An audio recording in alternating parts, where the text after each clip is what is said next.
In 2005, women continue to earn an average of 15% less than men across the EU economy, and as much as 40% less than men in Central Asia. What does this tell us? Does it mean that women are discriminated on the labor market? That the basic principle, equal pay for work of equal value, is not applied? Or is it due to the labor market structure, to the fact that women work less hours than men? Is it because men and women have different types and levels of qualifications? Or because women prefer jobs with fewer responsibilities? Is the gender pay gap caused by stereotypes influencing the way jobs are valued depending on whether they are dominated by women or men? In this presentation, we will try to answer these questions. We will see how the gender pay gap is calculated and what are the issues affecting its definition.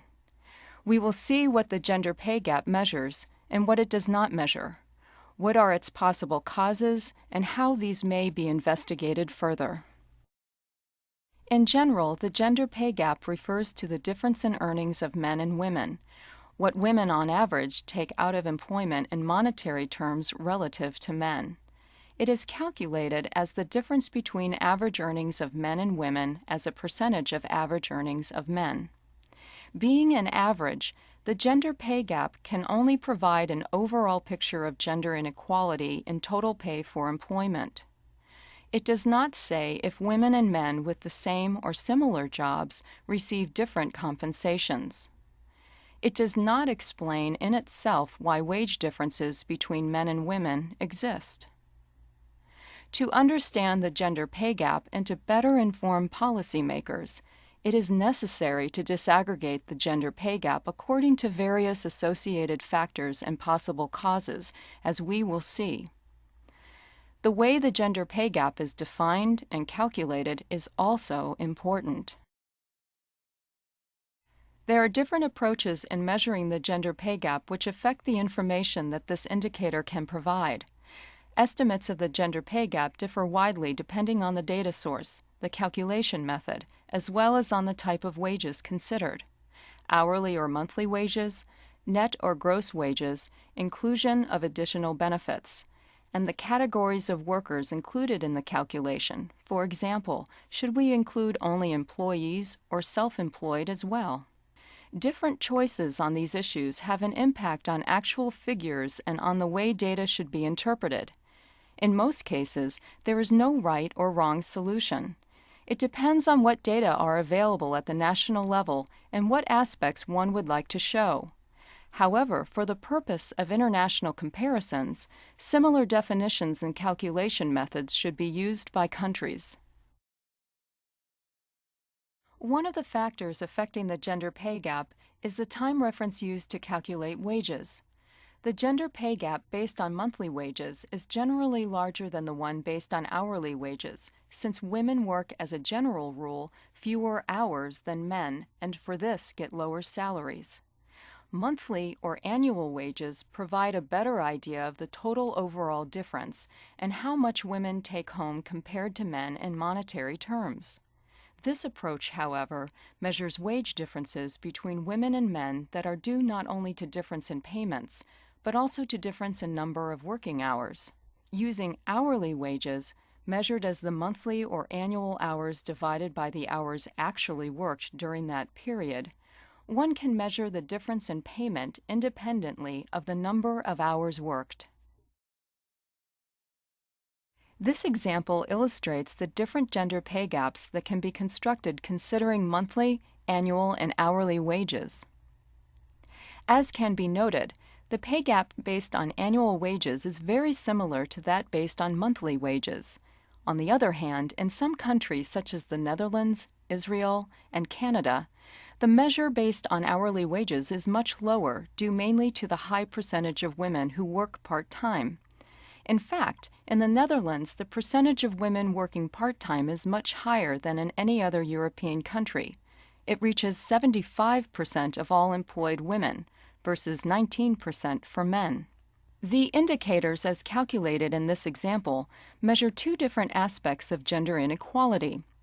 The figures based on monthly or annual wages are overall indicators of different participation in the labor market, as well as of different payments that women have compared to men, while the figure based on hourly wages measures only the difference in payment for the work performed, independently of the number of hours worked. Type of employment. Another issue affecting the calculation of the gender pay gap is the type of employment that the wages refer to. Often only paid employment is included in the gender pay gap, that is, wages from paid employment of employees. This excludes income from self-employment, where remuneration is directly dependent on the profits derived from goods and services produced.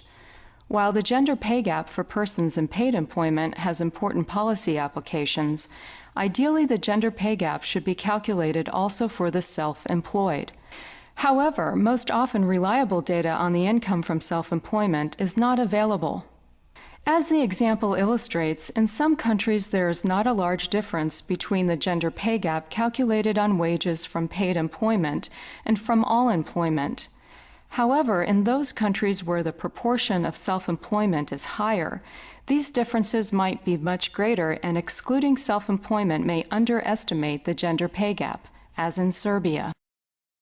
In fact, data on gender pay gap by status and employment category for Costa Rica, El Salvador, Ghana, and South Africa shows that the pay gap is particularly pronounced among own-account workers, both agricultural and non-agricultural, and is narrowest in public paid employment. The graph shows the gender pay gap in hourly wages for formal non-agricultural employment in Costa Rica and El Salvador, where it can be seen that for the two self-employment categories, employers and own-account workers, the gender pay gap is larger than for employees in public or private paid employment. In El Salvador, women in public paid employment have even higher wages on average than men. Concept of wages used. Another issue relates to the concept of income from employment used. So far, we have used the term wages and earnings interchangeably. However, in strict terms, the concept of wage refers to basic wages, which will not include additional payments for overtime, for example. Such additional payments are covered by the concept of earnings. However, the concept of earnings does not cover all amounts received by workers, such as irregular bonuses or Social Security benefits. Ideally, the gender pay gap should be based on as comprehensive as possible concepts, and all wage components should be included. But this may not be realistic, as not all countries are able to measure them effectively. For comparative purposes, therefore, it is important that the same concept is used. Eurostat, for example, uses the concept of earnings, where paid overtime is included while irregular bonuses are excluded. It is also important to consider if gross wages, that is, wages before any deductions for tax, pension, or Social Security contributions are made, or net wages are used. Main data sources on wages. It is also important to consider carefully the source of data to be used. There are three main data sources on wages: household-based surveys such as labor force surveys and household budget surveys. In the EU, another important source is the European Survey of Income and Living Conditions, EUSILC. Enterprise-based surveys, such as the Structure of Earnings Survey conducted in EU countries once every 4 years. Administrative records, such as income tax or Social Security registers. There is no best source. Each has its advantages and disadvantages. Different sources measure different concepts of wages by including or excluding different components of wages and have different worker coverage. As we have seen, these differences affect the calculation and interpretation of the gender pay gap. In principle, the same type of source should be used for comparative purposes. For example, Eurostat has decided to use the Structure of Earnings Survey as a benchmark for all calculation of the gender. The example shows the gender pay gap calculated on the basis of different sources. In some countries, the differences are greater than in others. Enterprise-based surveys do not include self-employment, and sometimes do not include all sectors of economic activity or small enterprises.